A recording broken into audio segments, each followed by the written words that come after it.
O litro da gasolina está R$ 8,00 e o barril do petróleo bateu $100 e a Petrobras tem um novo presidente. É a pergunta que não quer calar.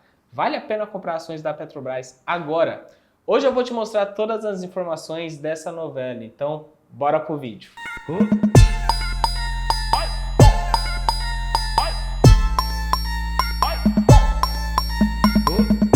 Salve quebrada, Murilo aqui na voz. Bom, começando aqui esse vídeo trazendo as principais informações sobre a Petrobras, do qual você vai definir, você vai decidir se é uma boa oportunidade de você estar investindo ou não, fechou? Então vamos lá. A primeira informação que você tem que ter conhecimento é sobre a política de preços da Petrobras. Hoje, essa política de preços segue o PPI, que é Política de Paridade Internacional. E esse PPI foi adotado justamente lá em 2016, quando Michel Temer aí virou presidente da República, depois ali do impeachment da Dilma, e com isso entrou também o Pedro Parente tomando conta ali, liderando a Petrobras. E ambos chegaram ali, de certa maneira, em um acordo para mudar essa política de preços, adotando então o PPI, que basicamente diz o seguinte, que a Petrobras ela tem que seguir os preços internacionais ali do petróleo que é negociado na Bolsa de Valores, mesmo que ela extraia, refine e também tenha consumo aqui dentro do Brasil.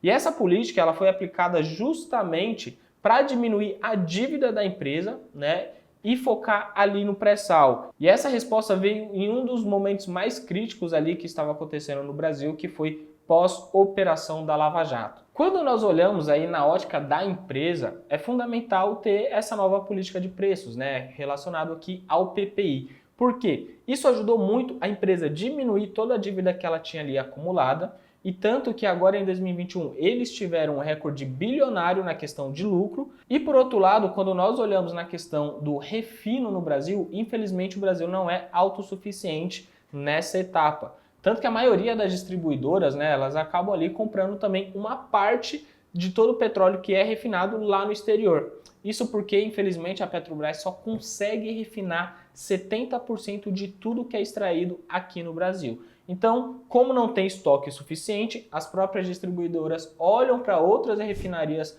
ao redor do mundo e acabam comprando ali o que resta para elas conseguirem vender aqui dentro. E quando nós olhamos lá em 2016, uma única ação da empresa, uma ação preferencial, chegou a ser negociada por R$ 4,20. E para você ter uma ideia, foi a menor cotação nos últimos 13 anos da empresa. Isso obviamente foi uma resposta de toda a dívida acumulada ali que a Petrobras vinha tendo. E obviamente quando nós olhamos ali um dos principais indicadores de endividamento da empresa naquela época em 2016, que é a dívida líquida dividido pelo EBITDA, chegou a bater 5,31 vezes, Mas afinal, o que significa esse indicador? Significa basicamente que se a empresa não investisse mais nenhum real nela, e mesmo assim ela pegasse ali todo o resultado operacional, que é o EBITDA dela, e destinasse para pagar essa dívida, ela iria demorar pelo menos 5 anos para pagar toda essa dívida acumulada.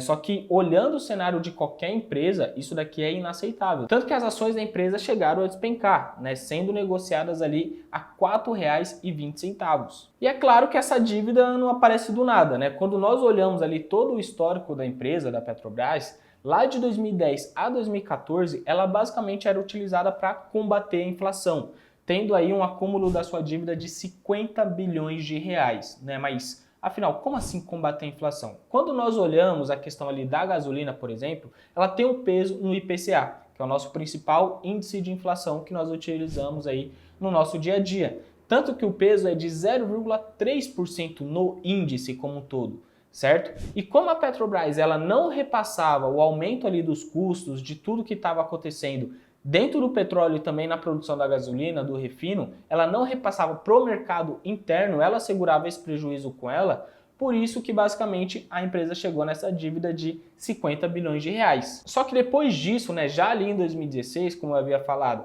que o Michel Temer virou presidente, então pós-impeachment da Dilma, teve ali também a participação do Pedro Parentes no comando da Petrobras, basicamente mudaram todo esse esquema da política de preços que estava sendo utilizado, então aplicou ali o PPI. E com isso foi repassado de fato todo esse aumento de custo ali no preço do produto como um todo, no preço final ali do petróleo, que depois tem o processo de ser refinado, aí tem a questão dos impostos também que são aplicados no preço final. Enfim, quem iria pagar de qualquer maneira, né, esse custo, essa alta, seria o próprio consumidor final, que basicamente somos nós, certo? Quando coloca lá uma gasosa. E a partir disso, né, agora em 2021, a Petrobras teve aí um lucro, né, o lucro extraordinário de 107 bilhões de reais. Isso também foi devido à alta do próprio petróleo, né, que chegou a ter uma alta de 77% nos preços internacionais. E obviamente que a gente foi muito mais impactado pela desvalorização do real, que consequentemente a gente vai olhar, o dólar ficou muito mais caro. Além do petróleo subir, o próprio dólar também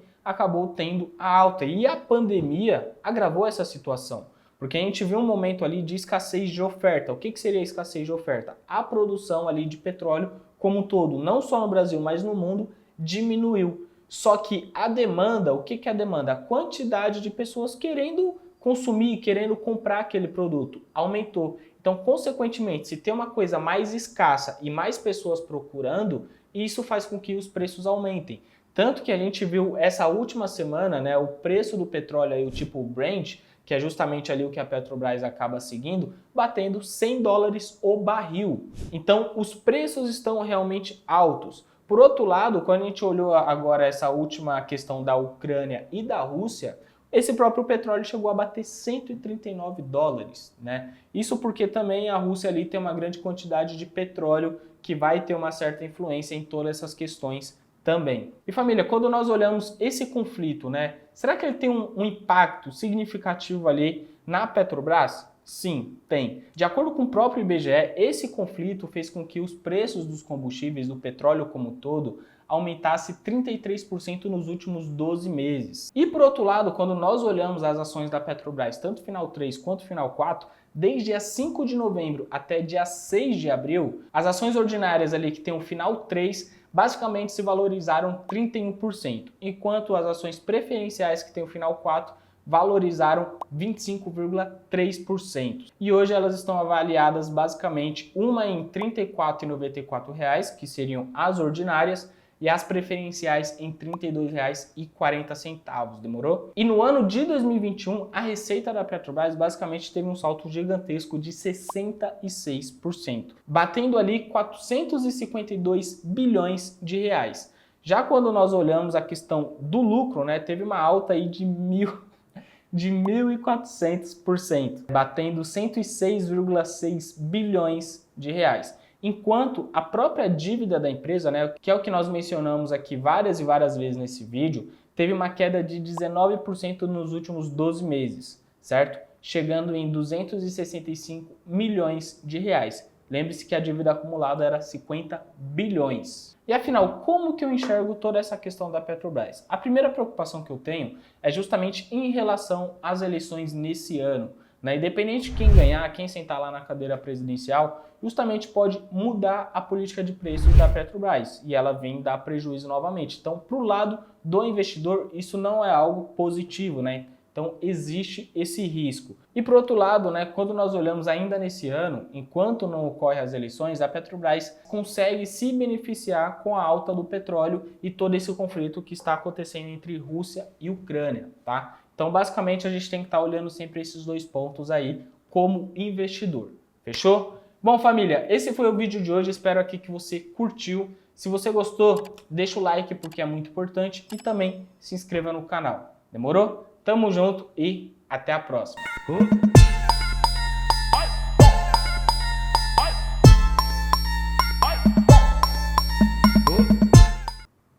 Beleza.